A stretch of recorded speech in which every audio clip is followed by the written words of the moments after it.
بسم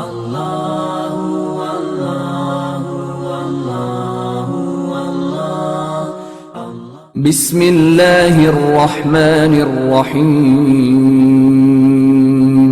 یہ تو حال ہے خدمت گاروں کا، سردار کا عالم کیا ہوگا؟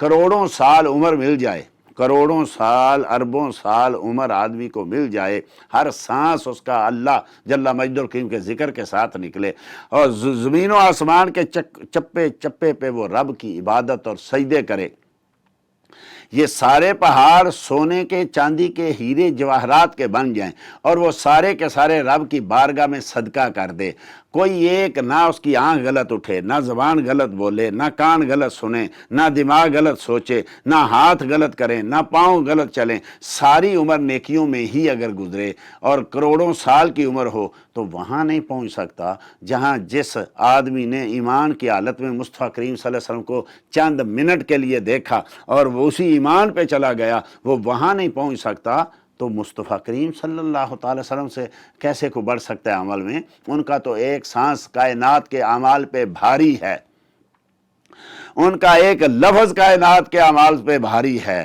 سارے انبیاء اولیاء کے اعمال ایک طرف، مصطفیٰ کریم صلی اللہ تعالی علیہ وسلم جو بظاہر دیکھنے میں تو ایسے ہی تھے نا، بظاہر دیکھنے، لیکن وہ مشہور حدیث ہے کہ حضرت جبرائیل امین ایک فرشتے کو ساتھ لے کے آئے، اور مصطفیٰ کریم ابھی بچپن میں تھے، ابھی سیدہ حلیمہ کے گھر میں تھے، تو دو فرشتے آئے، تو ایک نے پوچھا حل ہوا کیا یہ وہی ہے؟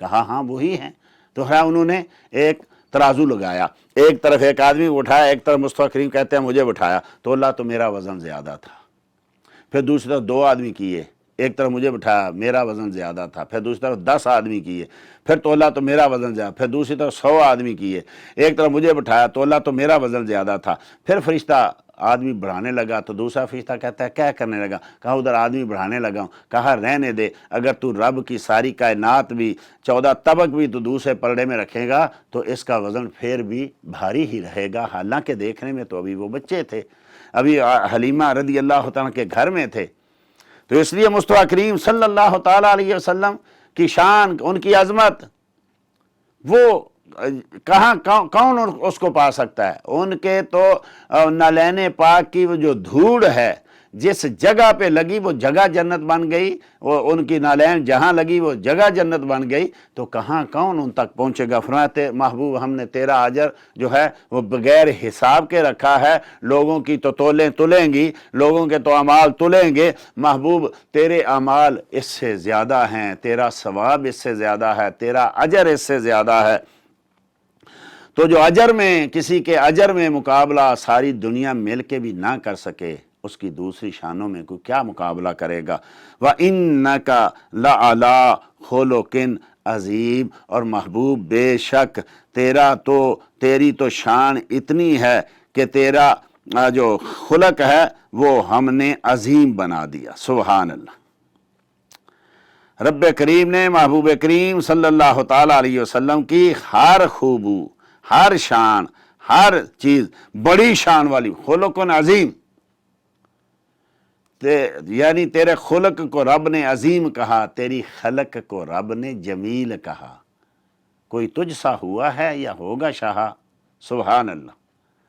کیسے ہو سکتا ہے؟ جس محبوب کے خلق عظیم کی قسمیں اللہ یاد فرماتا ہے، جس کے خلق عظیم کا ذکر رب کریم قرآن میں فرماتا ہے، بلکہ سیدہ عائشہ صدیقہ رضی اللہ تعالیٰ کی مشہور حدیث ہے، پوچھا گیا کہ نبی کریم صلی اللہ علیہ وسلم کے اخلاق کریمہ کیسے تھے؟ تو تو قرآن نہیں پڑھتا؟ پڑھتا ہوں، فرمایا ان کا پورا قرآن ہی ان کا خلق تھا، سبحان اللہ، یہ قرآن ہی ان کا خلق ہے، تو نبی کریم صلی اللہ علیہ وسلم کی اخلاق حسنہ، سبحان اللہ، رب کریم نے ایسا مصطفیٰ کریم صلی اللہ علیہ وسلم کو بنا دیا۔ ویسے ہمیں بھی حکم ہوا کہ تم میں بہتر وہ ہے جس کے اخلاق اچھے ہیں، جو لوگوں کے ساتھ اچھے طریقے سے پیش آتا ہے، فرمایا وہ تم میں سب سے بہتر ہے۔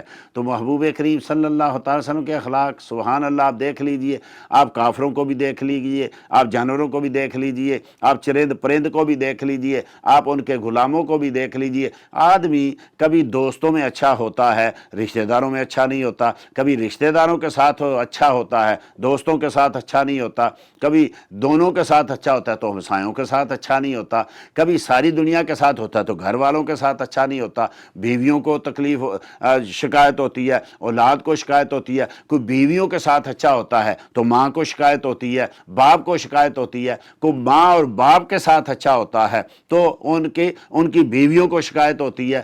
تو آپ دیکھیں دنیا میں کوئی نہ کوئی، جتنا بھی بڑا آدمی ہو، جتنا بھی اچھا آدمی ہو، جتنا بھی نیک آدمی ہو، کسی نہ کسی کو تو اس پہ اعتراض ہوگا، یار یہ ایسا نہیں، ایسا ہے، یہ بولتے ہوئے جو ہے زیادہ بول جاتا ہے، یہ بولتے ہوئے جھوٹ بول جاتا ہے، آدمی تو اچھا ہے لیکن یہ غیبت کر دیتا ہے، آدمی تو اچھا ہے لیکن یہ گالی دے دیتا ہے۔ لیکن کوئی کہتا نہیں زبان کا تو بہت ہی پیارا ہے لیکن اس کا دوسرا کردار اچھا نہیں، لوگوں کو دا لگا لیتا ہے، لوگوں کے ساتھ فراڈ کر دیتا ہے۔ یہ فراڈ تو نہیں کرتا، بڑا اچھا ہے لیکن یہ بزرگوں کی عزت نہیں کرتا، یہ چھوٹوں پہ شفقت نہیں کرتا۔ آپ کسی بھی آئیڈیل کو لے آئیں لیکن مصطفیٰ یعنی عام آدمی جب دنیا کے سامنے پیش کریں گے، کوئی نہ کوئی ان کے جسم کی، کوئی ان کی ظاہری، کوئی ان کی باطنی، کوئی ان کے کردار کی، کوئی ان کی زبان کی، کوئی ان کے ہاتھ کی، کوئی نہ کوئی کمی جو ہے وہ نکال دے گا۔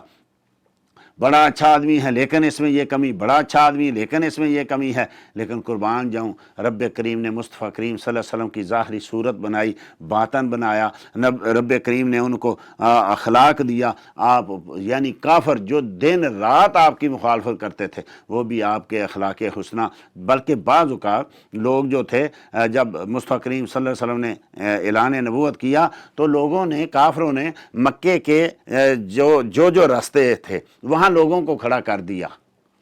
کیوں؟ اس لیے کہ جو بھی باہر سے حج کے لیے آتا، عمرے کے لیے آتا تو اس کو بتائے کہ وہاں ایک آدمی معاذ اللہ استغفر اللہ جادوگر ہے، مجنون ہے، وہ ایسے کرتا ہے، ایسے کرتا ہے، تاکہ وہ دیکھیں ہی نہ، مصطفیٰ کو دیکھیں ہی نہ، اور مصطفیٰ کی سنیں ہی نہ، مصطفیٰ کے ساتھ بیٹھیں ہی نہ، مصطفیٰ سے ہاتھ ملائیں نہ۔ ان کو یہ تھا، ان کو پتہ تھا جو دیکھتا ہے وہ بھی انہی کا ہو جاتا ہے، جو سنتا ہے وہ بھی انہی کا ہو جاتا ہے، جو ان سے ملتا ہے وہ بھی انہی کا ہو، جو صدیوں کا دشمن ہے وہ بھی غلام بنتے ہوئے دیر نہیں لگاتا۔ تو ان کو یہ تھا کوئی دیکھے ہی نہ، جتنا وہ زیادہ کرتے اتنی لوگوں کے دلوں میں یہ ایک پیدا ہوتی، امنگ پیدا ہوتی، دیکھیں تو صحیح کون ہے وہ جس کے بارے میں یہ کہہ رہے ہیں، اور جو دیکھتا سبحان اللہ دیکھتا ہی رہ جاتا۔ تو فرمایا خلق دیکھیں محبوب کریم صلی اللہ علیہ وسلم کا تو جانوروں کو دیکھ لیں، پرندوں کو دیکھ لیں، چرندوں کو دیکھ لیں، اور درختوں کو دیکھ لیں، اور کافروں کو دیکھ لیں، آپ دشمنوں کو دیکھ لیں، آپ دوستوں کو دیکھ لیں، آپ غلاموں کو دیکھ لیں، آپ کے گھر کی زندگی دیکھ لیں، باہر کی زندگی دیکھ لیں، ظاہر کی زندگی دیکھ لیں، باطن کی زندگی دیکھ لیں، آپ کا لین دین دیکھ لیں، آپ کا جو ہے کسی کے ساتھ گفتگو اور معاہدے دیکھ لیں، پوری زندگی میں کوئی آپ کو کہیں جھول نظر نہیں آئے گا، کہیں نکتہ نظر نہیں آئے گا۔ فرمایا محبوب ہم نے آپ کے جو ہے خلق کو عظیم بنا۔ اب کون کہہ رہا ہے؟ دیکھیں میں کہوں فلاں بڑا عظیم ہے تو میں اپنے حیثیت سے کہہ رہا ہوں نا کہ میں فلاں بلڈنگ بڑی اونچی ہے کیونکہ میں نیچے کھڑا ہوا ہوں، تو جو اوپر جا کے کھڑا ہوگا اس کو ساری دنیا نیچے ہی نظر آئے گی نا۔ یہ کون کہہ رہا ہے؟ یہ کون کہہ رہا ہے وَرَفَعْنَا لَكَ ذِكْرَ، ہم نے تیرے ذکر کو بلند کیا؟ یہ کون کہہ رہا ہے ہم نے تیرے خلق کو عظیم کیا؟ جس کو ساری کائنات سبحان ربی العظیم کہہ رہی ہے، جس کو ساری کائنات سبحان ربی اعلیٰ کہہ رہی ہے، یہ وہ رب کہہ رہا ہے کہ ہم نے محبوب تیرے خلق کو عظیم کر دیا۔ عظیم رب کہہ رہا ہے۔ اب جس کو عظیم، ساری کائنات سے عظیم مالک خالق ہے کہ میں نے اس کو عظیم بنایا ہے، اس کے خلق کو عظیم بنایا ہے، اس کی تخلیق کو عظیم بنایا ہے، تو وہ کیسا عظیم ہوگا؟ کیا ہماری عقلوں میں آ سکتا ہے؟ ہم کیا ان کی کوئی عظمتیں سمجھ سکتے ہیں؟ ہو نہیں سکتا۔ ہم نے محبوب کریم تیرے ذکر کو، تیرے خلق کو ہم نے عظیم بنایا ہے۔ فَسَتُبْصِرُ وَيُبْصِرُونَ، تم بھی دیکھ لو اور وہ بھی دیکھ لیں گے، پتہ چل جائے گا قیامت کے روز۔ بِأَيِّكُمُ الْمَفْتُونُ، کہ کون مجنون تھا، کون ایسا تھا۔ یہ تو دنیا میں بھی پتہ چل گیا، ساری دنیا اپنے آپ کو خود ہی جھٹلانے لگا، کہہ تو دیتے تھے پھر خود ہی جھٹلاتے تھے کہ یہ ہو نہیں سکتا، مختلف الزام لگا کے پھر خود ہی واپس بھی لے لیتے تھے۔ جب آپس میں بیٹھتے باتیں ہوتی تو پوچھتے کیا جو نے یہ بات کی سچی؟ کہتا نہیں سچی نہیں ہے، وہ تو پاک ہے، وہ تو صاف ہے، وہ تو سچا ہے، وہ تو امانت دار ہے۔ یہاں بھی پتہ چلے گا، فرمایا قبر حشر میں بھی پتہ چلے گا اور قیامت کے دن بھی پتہ چلے گا۔ محبوب جو تجھے مجنون کہتے ہیں ان کو پتہ چلے گا کون مجنون ہے جب مصطفیٰ کی شانیں دیکھیں گے، عظمتیں دیکھیں گے، جب مصطفیٰ کریم صلی اللہ علیہ وسلم کی جو ہے رب کی بارگاہ میں عزت افزائی دیکھیں گے تو پھر ان کو پتہ چلے گا کہ اعتراض کرنے والے جو ہیں، اسی لیے تو کہا گیا کہ آج لے ان کی پناہ، آج مدد مانگ ان سے، کل نہ مانیں گے قیامت میں اگر مان گیا۔ آج فرمایا آج پتہ کرو، وگرنہ تو قیامت میں تو پتہ چل ہی جائے گا۔ محبوب تم بھی دیکھ لو گے اور وہ بھی دیکھ لیں گے کہ تم میں سے کون مجنون ہے۔ ان ربک هو عالم بمن ضل عن سبیلہ، بے شک تیرا رب، محبوب تیرا رب، بے شک تیرا رب جانتا ہے کہ کون اس کے راستے سے بھٹکا ہوا ہے۔ بار بار میں کئی بار پہلے بھی کہہ چکا، جہاں رب کا لفظ آتا ہے نا، یہ ضمیر پورے جسم میں ایسی محبت کی ایک جو ہے لہر دوڑا دیتی ہے کہ رب بھی چاہتا ہے، یعنی رب کائنات کا رب ہے، رب العالمین ہے، ساری کائنات اسی نے بنائی، لیکن رب بھی چاہتا ہے کہ وہ محبوب کا، محمد کا رب کہلائے۔ سبحان اللہ۔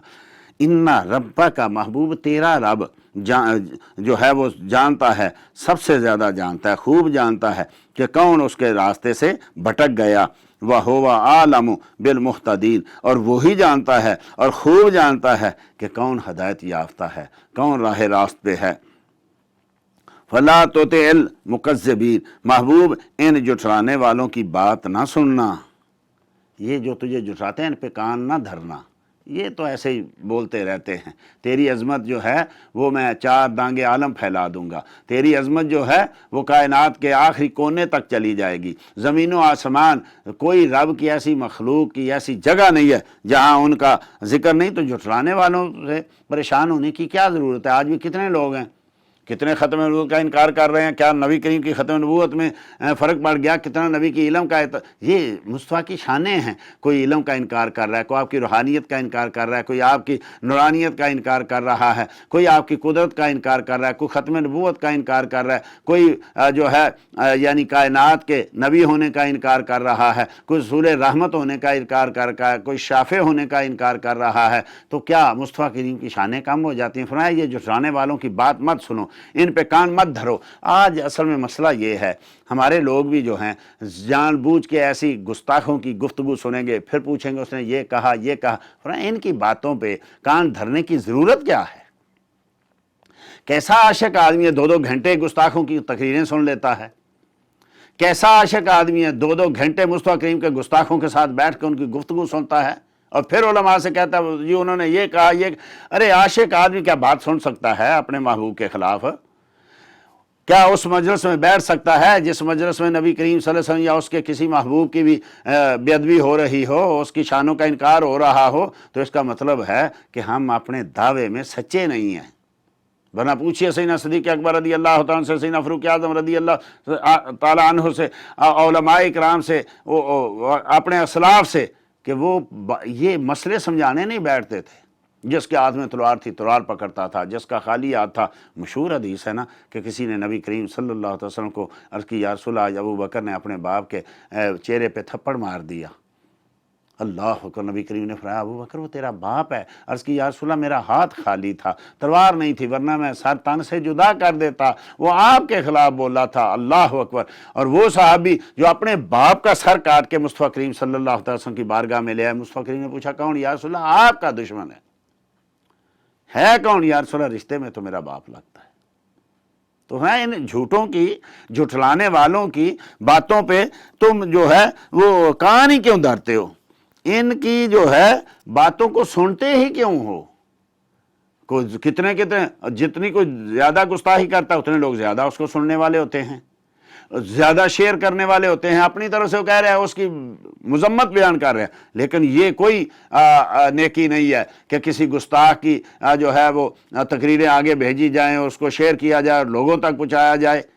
صحابہ اکرام رضی اللہ تعالیٰ کے دور میں، نبی کریم صلی اللہ علیہ وسلم کے دور میں صحابہ نے نعتیں لکھی، ساتھ کافروں نے بھی آپ کی مخالفت میں شعر لکھے، لیکن کسی نے ان کو روایت نہیں کیا کہ یہ فلاں نے یہ لکھا، یہ الا قلیل، بالکل کم کہیں ہوگا، وگرنہ پوری نظمیں، پوری کتابیں لکھنے والے لوگ تھے جو لکھی بھی محبوب کریم کے بارے میں، لیکن کسی نے حکایتاً بھی ان کو بیان نہیں کیا۔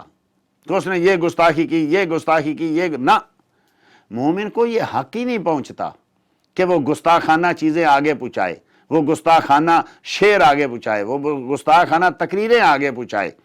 مومن سن ہی نہیں سکتا، اس کو کسی سے پوچھنے کی ضرورت ہی نہیں ہے اس نے سچ بولا یا جھوٹ بولا۔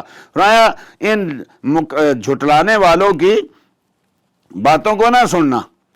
بظاہر ذکر تو نبی کریم صلی اللہ علیہ وسلم جب ان کی طرف اب کہہ رہا ہے جھٹلانے والوں کی باتوں پہ محفوظ کان نہ دھرنا، پریشان نہ ہونا، میں دینے والا ہوں، تو لینے والا ہے، میں عظمتیں دے رہا ہوں، میں شانے کوئی نہیں مانتا تو جائے جہنم میں، تجھے کیا؟